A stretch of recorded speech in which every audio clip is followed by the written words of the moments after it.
I think that these tax policies, not just in Washington, I'm experiencing it because I'm in Washington, but we are seeing this in states all across the country. It's headline news right now. Yeah. A lot of people are moving, all around the country. Washington now being probably the most talked about because of it's such a significant change. But we see this all over the country. And I think there is going to be, just like the Great Migration. Remember during COVID, we saw the Great Migration, and it was partly due, many of the same states, it turns out, it was mostly due to the policies that were enacted by local government around how they dealt with the challenge that was COVID. Yeah. And some people felt it very, oppressive, as you mentioned earlier, and people left those states, and then that kind of calmed down. I think we are in a new kind of Great Migration, led this time not so much by a pandemic, but more by the implementation of tax policies, which, by the way, these people are all learning from each other. The states that align philosophically with these ideas are taking the ideas like, we're not the first millionaires tax. It's just that, we've seen it in other states, and then it got implemented here as a way to bridge a budget that, frankly, no one has any interest in balancing the budget, meaning there's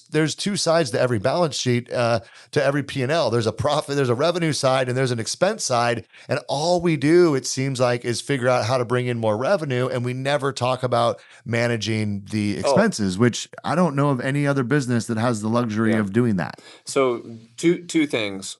Washington State's population since the budget in 2013 is up 18%. And since the budget in 2013, its spending is up something like 117. So I would just ask people, do you feel you're getting more, 117% better services today than you were, a little over 10 years ago? Well, the answer to most people is probably no. I don't feel like I'm getting that level of service. So what's happening is the government bureaucracy, the middle management, the bloat just keeps going. What we need to do is basically just sit down like any business would. What's the expense? What is the result?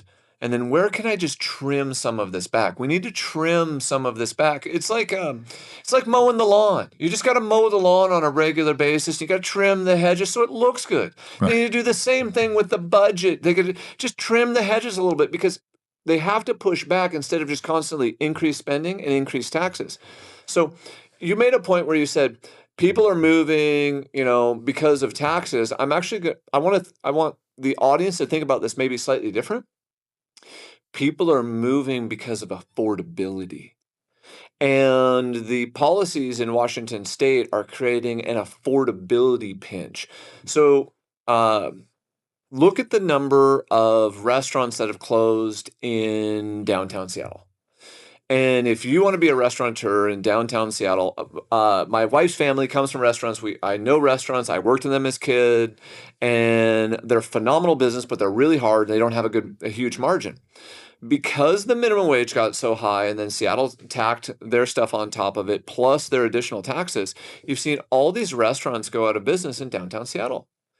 And when you go to just a regular restaurant outside of Seattle, your bill now, every time you get the bill, everyone at every income level looks and goes, is that really worth it? And you go, holy cow, that was expensive. And it doesn't matter if we're talking McDonald's or like a fine dining experience. You look down and you go, this is expensive. So I think what Washington State, it's not just taxes, it's an affordability crisis. And we're also having a little bit of an identity crisis here where we're losing what made us Washington. What made us Washington is Boeing right over the hill over here. And we were loggers, okay? And now we're tech people. We can't chase away our history and chase away what's the current parts of the economy and expect things to be the same. A big demographic that we're losing. So I go and go to county council meetings, city council meetings, and I'm on a political action committee that works on issues mostly in Snohomish County, spills over into King and Skagit a little bit. But all the issues that they're working on is housing, small business, middle class, police, fire, education. And they don't care if it's Republican, Democrat, pink fluffy unicorn party, but do you support these things that build strong communities? Because what's happening is the main demographic that Washington state is losing is the really young millennial and Gen Z. And what's happening is that demographic is moving to a Tennessee, a Texas, where they can afford to buy their first home, start a family, and have kids. And they can't necessarily afford to do that here unless they're making a tech salary. So we're chasing that out. And when I say chatting with these cities, it's about having more conversations about the ADUs and the DADUs. Okay. Everyone just had a meeting with the city of Everett in regards to just a few things that got tacked on that don't sound like much. But then these little fees start to really drive up the cost of that particular style of housing. And that particular style of housing is a first-time homebuyer. Right. That's something where you're starting to get a little bit of a yard that's not a condo. It's something where you could have a couple kids, or a kid. But not everyone wants to live in an apartment. We can't just build apartments and we can't just build townhomes. We need mixes of unit styles in order to keep strong, stable communities. And that's one of the big things that Master Builders Association, myself, and a whole bunch of people are pushing back on. We have to be able to make it affordable for people here in our area. Yeah. No. It's a pinch.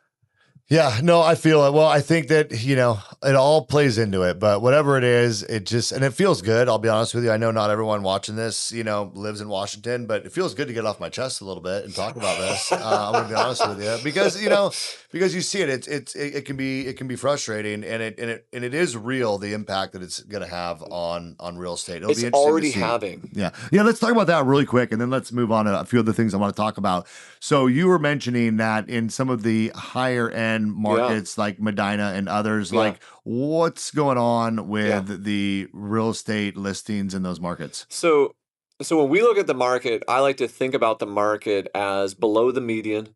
Okay, median is just the middle of the market. It's not really affected greatly by the top or the bottom. So when the median moves around, it's a good barometer of the market. So we look below the median, at the median, and then above the median, which would be your move up. And then we look at luxury and ultra luxury. So ultra luxury usually is like 2 to 3 times the median. So I was like, you know what? I saw a stat and it said 65% increase in luxury listings. And my brain was like, oh, like that's not true. So I sit down, I started digging through the data, and I just went over this on my review of the whole Seattle Metro. And you're totally correct. Parts of Medina, parts of Bellevue, between a 30 to a 70% increase in that ultra luxury market in listings.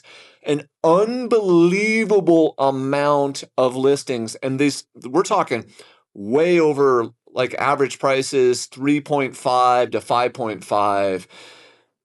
And then all of a sudden there's 40% more. That doesn't happen in an ultra luxury market. Period. End of discussion. The data doesn't move that much unless there's a massive outside influence like the millionaire tax. And so once again, my brain was like, nah, that's wrong. And then I go look and I was like, oh, wow, that is legit. Secondly, because, we sell a lot of real estate and we're having a lot of conversations with people. And people know that we help business owners, we help estates, we solve a lot of problems. So I had a conversation with a business owner. This gentleman employs 150 people. He's got 84 pieces of real estate, 0 debt. And he basically said, like, I am considering closing everything down, selling everything, and just moving out. I don't want to spend that much in taxes. My goal is to give it away and give it to the next generation. And he goes, and one of my goals is not to give it to the government. Right. So if I have to do that differently in a different state, I'm just going to pack up. And I was like, oh my goodness, we're going to lose 150 jobs. And I can go through many examples, but 1, massive increase in luxury listings. 2, my own personal phone is ringing with business owners and entrepreneurs who are saying, I'm probably leaving. I even said to my wife, babe, I love you. I know we're both from here. We're not dying here. You're right. I was like, period, end of discussion. I said, can we die somewhere warm? She goes, yes. I said, great. Let's start putting that on our radar and start moving that. That conversation never, ever, ever has entered mine and Sarah's conversations ever. Yeah. Even during, COVID and other things, we never talked about it. We're like, oh, we're from here. It'll be fine. It'll just get better. But there becomes a point where people go, I don't know. But I'm still going to fight with everyone and do everything I can to change it until then. Well, yeah, I think that's what, you need to do. I mean, I think that part of the reason to have this conversation is to bring awareness. I mean, Yes. so many people are not involved. And look, I would not say that our opinions or even my opinion is the only opinion, right? Correct. There's obviously other opinions about why some of these things may be necessary. I think that the conversation, though, that hasn't been happening is, okay, let's better understand the other side, and then let's make sure that we honestly and openly talk about the consequences of these decisions and see if there might be better ways of solving the problems, because it feels like the options that they chose are going to have a much larger impact than was intended.